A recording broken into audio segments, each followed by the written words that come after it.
Yo, you know who it is, man. You know what it is, man. Your country kinfolk, your Alabama cousin, Jabo ENT.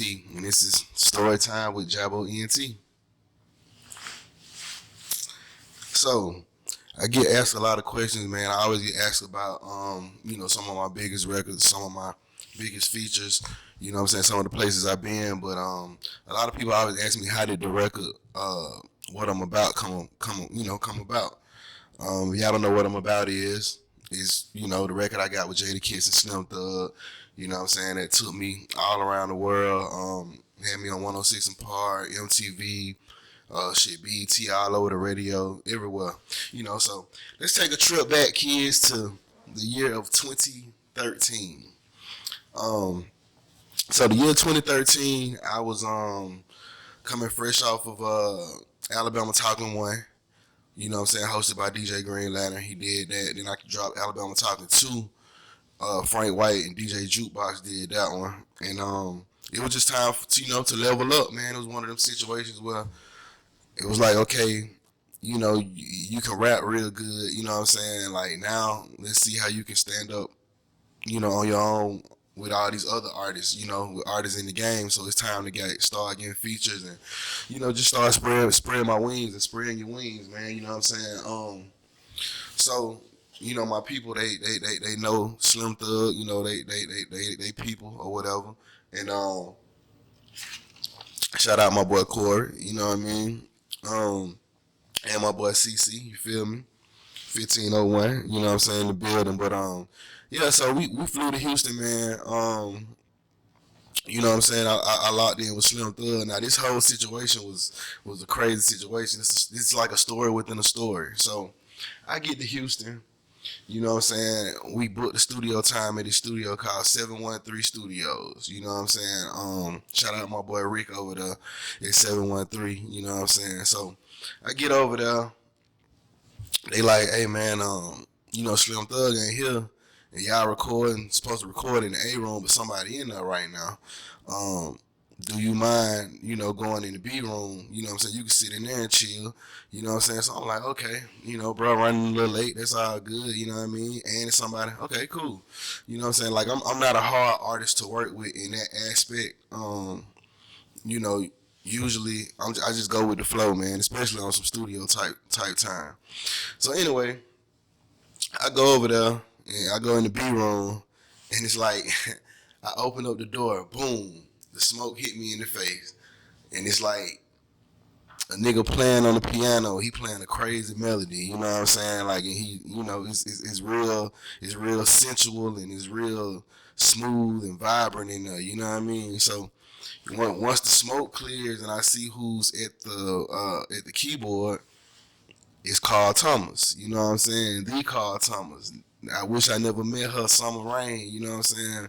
My nigga, Carl Thomas. You know what I mean? Bad boy. You know what I mean? So Carl, like, what's up, young brother? You know what I'm saying? Welcome in. You know what I mean? Like, he greeted me in. I sat down. You know what I'm saying? I was like, it's cool about smoking. He like, yeah, man, roll the shit up. You know what I mean? And so I rolled up and I'm like, yeah, man, my name's Jabo. You know what I'm saying? I'm here to do a record with Slim Thug. And, just telling the whole rundown. I'm from Alabama, man. I'm out here, I'm just trying to do my music thing and whoop de whoop. And, we had a real nice conversation, man. You know what I'm saying? He definitely put me up on game about just, the industry and what to expect and the things he went through and, just different stuff that he saw and, how to maneuver through the industry, man. So, I always got a genuine respect and love for Carl Thomas, man. It's like my uncle in the industry, you know what I'm saying? So salute to him. So anyway, boom. So Carl there, Slim Thug finally come, boom. So we in the studio and, he like, so yeah, what you got for me? You know what I'm saying? Now this is my advice to any up and coming artists or local artists, independent artists that's coming up that's getting a feature with somebody that's in the game or kind of already established in the game. Have your shit together, man. Have everything together, the hook, your verse, everything. Just have that blank part right there for them niggas to rap on. Like all that, we gonna get in the studio and we gonna collab and I'm gonna play off of you and you play off of me and that it works sometimes, but if you meet a nigga on the initial, you know what I'm saying, on the initial pull up, you know what I'm saying, it's like it's always best to just have your shit in order and have everything that you know want to get done already kind of done. Um, so anyway, back to the story. So we get in the studio and he come to the studio. So he like, what you got for me? You know what I'm saying? So I started playing. I got beats from all type of different producers that I'm rocking with back then. You know what I'm saying? And now, like I say, to me, these beats are fire. You feel me? To me, these are some top notch beats. But to somebody with an industry ear, like they can hear that these beats ain't mixed down properly. These beats ain't tracked out right. These beats ain't some of them just ain't jamming. You know what I'm saying? Compared to what they're used to rapping on. So you know what I'm saying? I was ignorant to that, but I learned real quick because he was like, bro, these beats even mixed. You know what I'm saying? I was like, man, I just closed my laptop down. Boom. I was like, you know what? Let me hit up one of your producers who who you produce for you out here. Let me hit them up and I just get a beat from them because that's something I know you'll rap on. You feel me? So he's like, okay, cool. So he hit up G Luck and B Dunn. Salute to them boys over there, man. Latoya Lucky brother and that boy, them boys over there putting it really really together. You know what I'm saying? So he hit them up and put me in contact with them and they end up sending me maybe like a pack with like 3 or 4 beats in it. You feel me? And I went through and I stumbled upon this beat called Chunk of Four with Bun B on the hook. You know what I'm saying? With Bun B on the hook. And I was like, yeah, this would be perfect because I ain't even really got to write no hook now. You know what I'm saying? I got Bun on the hook as a sample. And being Slim can just do the verses. And another thing about this when I knew Slim was a real nigga. This nigga Slim Thug. This when I was sold. You know what I'm saying? Like the first day he came to the studio, like I said, he pulled up on me, and I ain't have my shit all the way together. So the nigga actually was like, bro, it's all good. My son's birthday tomorrow, but after I do this party and I get situated, I'll pull back up over here on you after you get the beats or whatever, and shit, we'll lay it down then. And he ain't have to do that. You know what I'm saying? Like a nigga could have just been like, oh man, I pulled up on this young nigga, he wasn't ready, and boom, he'd have missed his opportunity. You know what I'm saying? And I really salute bro for that because I don't know if he just seen something, in me, because I know the nigga ain't need the money, you know what I'm saying? And he was doing it off, off the family homeboy discount, you know what I'm saying? So I know it wasn't about the bread, you know what I'm saying? He just a real nigga, man, and he pulled back up to the studio the next day. And so the next day when I came, like I said, I had been writing in the hotel room the whole night. Like once I got this Chunk of Four beat, and I'm like, this is what we finna do.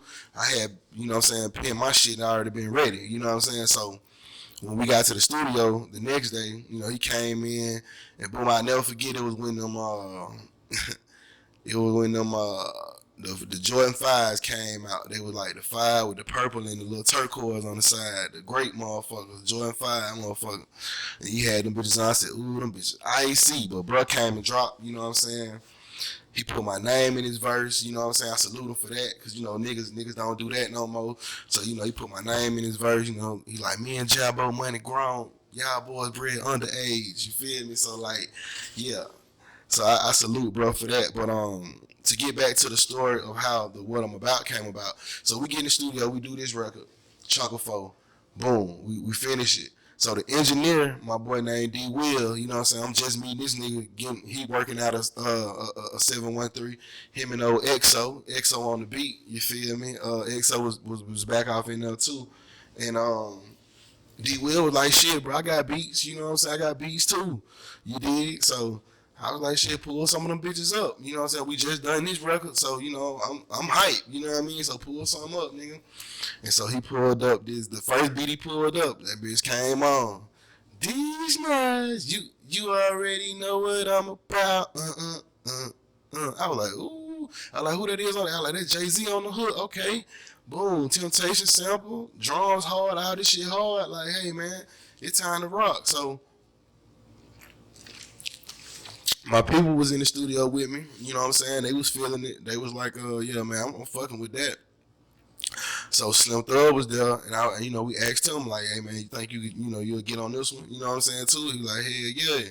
And so initially we was trying to get the boy Kirk Cobain's on that motherfucker, man. And I don't know if he ever got the record or they ever got word to him that I wanted him on it or whatever happened, but He never did it. So we was looking around to figure out who else, you know what I'm saying, that I would want to get on it. So by that time, I was like, okay, I got Slim Thug.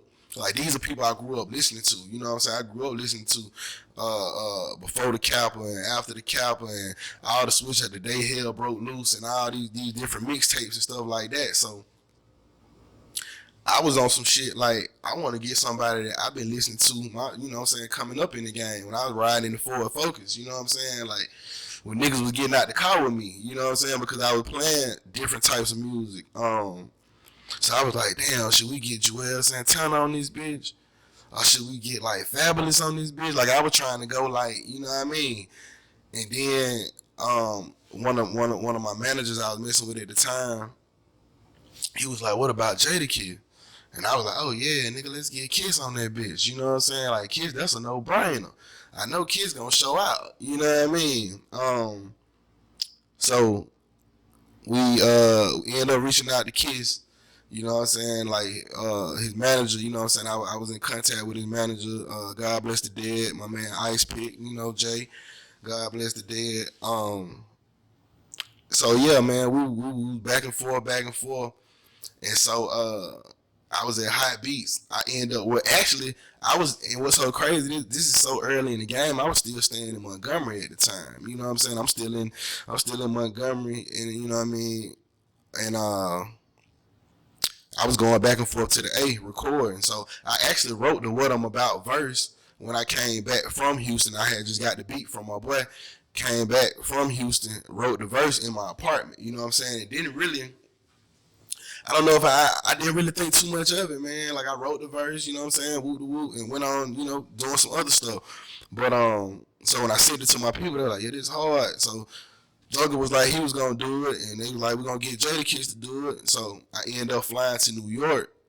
You know what I'm saying? So I go to New York, and I got the chance to go to D Block Studios, man. You know what I'm saying? The shit was really like D Block. You feel me? Like, shit like in like a warehouse, nigga, in Yonkers. Boom. You hit the elevator. Boom. You up there. You nigga. It's like it's other shit going on in the warehouse though. Like, it's people working and you know shit going because it's like a little warehouse. Like, you feel me? So boom, nigga. Then you get in that bitch, nigga. It was niggas in that bitch, nigga, working out. You know what I'm saying? Like, niggas like they just came home, you know what I'm saying? Kiss was in there. I never forget he was doing a freestyle off the Migos, the Versace. He was doing a freestyle off of that. And you know what I'm saying, he had that boy Poobs on the board. So, you know what I mean? So like it was like real nostalgic for me because I'm seeing everything like I envisioned this to be. This is what it is. You know what I'm saying? And I gotta salute Kiss too, cause he waited on me. Because like, you know, I don't know how that New York traffic be and how them tunnels, you gotta go through them tunnels and tolls and different shit like that. So back then it was they had Uber, but it was more like black car type shit. So, you know what I'm saying, I had like the little black car driver, you know what I'm saying, and the nigga, I don't know, you know what I'm saying, if the nigga was running late, I don't know what it was, but Kiss was already there, like an hour before we even got there. So, you know what I'm saying, that's probably why he was just working on other stuff. But, you know what I'm saying, I ended up getting there. He was like, yo, man, I did the verse already. Like, play that verse for him, Pooh. So he pulled it up, boom. I heard that shit. I said, ooh. I said, we in there like swimwear now.